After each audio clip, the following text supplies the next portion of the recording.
I'm currently reading Richard Branson's Screw Business as Usual, and I was just wondering if you could sort of give us your thoughts on the role of entrepreneurship in solving some of the issues that the global economy and the world's facing.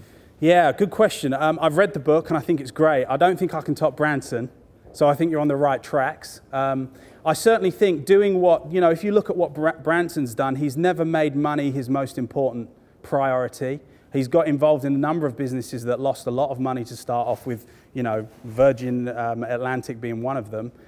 So I think really the best advice I could give on that is make sure whatever you're doing is something that you really are passionate about and you really believe, because that's what's going to give you longevity.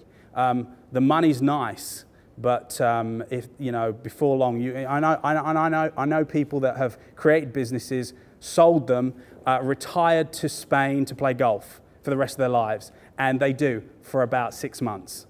Then they got to get back and do something. So make sure whatever it is you do, you're passionate about it, and there's an element of giving back. Is that all right? Is that accurate? Okay, thanks. Any others? One here. You say the best strategy for growth is acquiring businesses. What's the best way to get a startup capital to acquire a business then?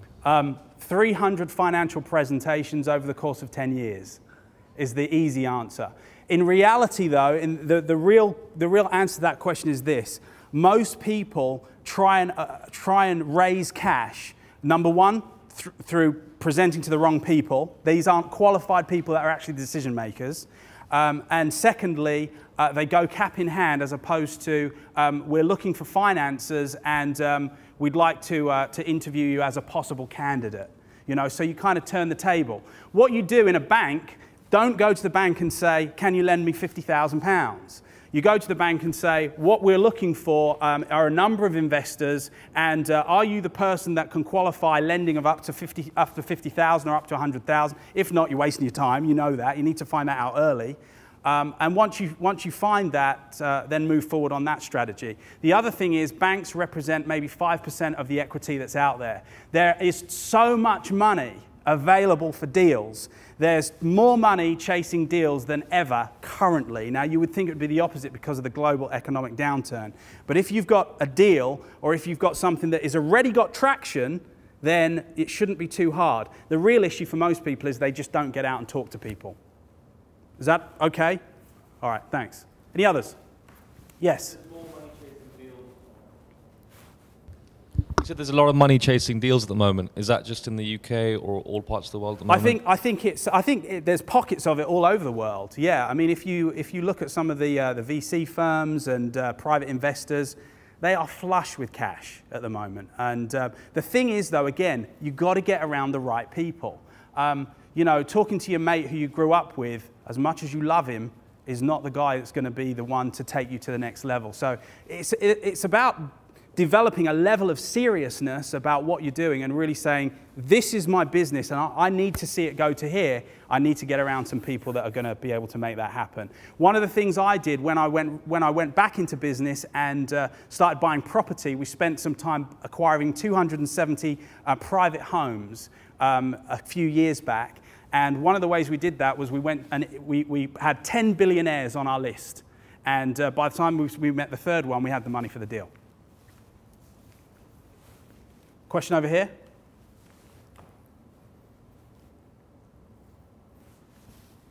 Do you think having an MBA helps you as far as getting credibility for raising money? Yes, it does. I don't have an MBA, but what I do have are people on my board that are significantly more successful than me. And I think if you can do that, then there's nothing that can stop you from never feel like I haven't got the qualifications to make it happen, because you can always go out and find someone that you borrow other people's credibility to make a deal work. Does that make sense? And so, yeah, if you haven't got the MBA, don't worry about it. Just find someone who has already been successful in business or someone who does have the MBA. But track record is more important than qualifications every time. Every time. Good question. Thank you. Any others? Yeah, sorry.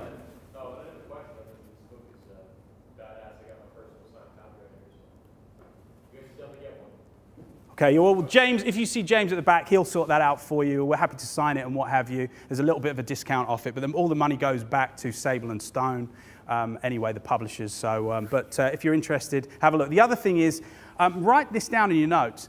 Number 7, lawsofwealth.com. If you sign up at that site, that's one of my websites.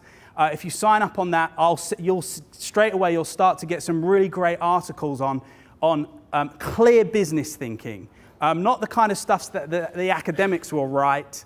This is stuff that works in the real world, about how to create value, how to identify a value proposition, how to raise cash, all that kind of stuff that really, really, really takes, that will really take you to the next level. It's great reading all the self-help stuff, right? That's good.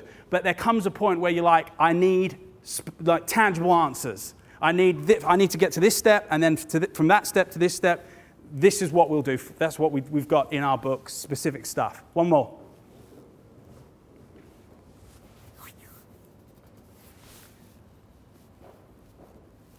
All right, so you've got your business idea and you don't have the personal money, so you're looking for investors. My fear has always been, who am I to approach some business people with my idea? Why would they need me? Wouldn't they just go, oh, great idea, Seth. I'll take that idea and we'll invest in that, and thanks very much. Where do I add value to that relationship, and how can I protect that? Yeah, there are different ways of protecting. Obviously, we can talk about that probably after looking at some of the IP issues. But I think really the biggest problem that a lot of up-and-coming entrepreneurs think is that they think their deal is so unique. And usually it's not, if I'm honest. Usually it's been thought of before. But the real issue is that getting the money from those people is going to be, every single time is going to come as a result of the passion and the tenacity you've got. Let me give you one quick example, and then we'll be done. Khan Academy. How many of you have heard of Khan Academy? Khan Academy online. Write it down. Have a look at it. Khan Academy is a company. It's a non-profit that was set up by a guy who was a hedge fund manager, and it's a learning website. It's had millions and millions of hits, and it's relatively new. And he decided, after he depleted 40 grand of savings, he decided what he was going to do was get out and try and meet one person every day that would qualify, that would be a qualified prospect to get the money from. And he did it for, I think, about 2 months. And then the person that he thought would least get the money from was a lady named Ann Dorr. Anyone know who Ann Dorr is? Ann Dorr is the wife of John Doerr, funnily enough. And John Doerr is the owner of the venture capital firm in Silicon Valley that took companies like, I'm trying to remember, I think it was some of the big, maybe Dropbox, they're about to go public now, a few other large companies. I was going to say YouTube, but that's not right, that's Sequoia. But there is John Doerr and Ann Dorr. If you Google them, you'll see who he is. Big VC company, massive companies that most of the names you know the names of. These are the people that, and he thought, well, I probably won't get the money off the wife. After the meeting, she said, how are you financing this? And he said, well, actually, here's the situation. It's pretty bleak. And she said, okay, well, good luck. And kind of he went off on his bike, and she went off on his bike from a coffee shop. And just before he got home, he got a text. She said, I've just wired you $100,000. Right? So never underestimate what can happen. But it's only going to happen if you execute, okay? Just get out there and do it. So I really, really, really want you guys to be successful and self-actualize, and I hope that you do that. Okay, are we done? Yeah. Great, thanks.